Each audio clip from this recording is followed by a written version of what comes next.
Welcome to the Slop Temple. We pray this video helps. You're logged in and ready. Now open Twitter's analytics area from the More menu or a Tweets activity link. Once there, allow any data permissions and pick an initial date range, today, last 7 days, or 28 days, so you see immediate context. You're doing this to measure reach and engagement quickly. Make sure to enable CSV export now. Exporting prevents losing raw numbers and speeds deeper analysis. This gets you from setup into real metrics in seconds. Now dive into the middle. Scan impressions, engagements, and engagement rate to spot high-performing posts.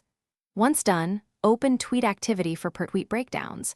Link clicks, media views, replies, because these show what content resonates. Make sure to compare 2 date ranges to detect trends and export the CSV for filtering by hashtag or media type.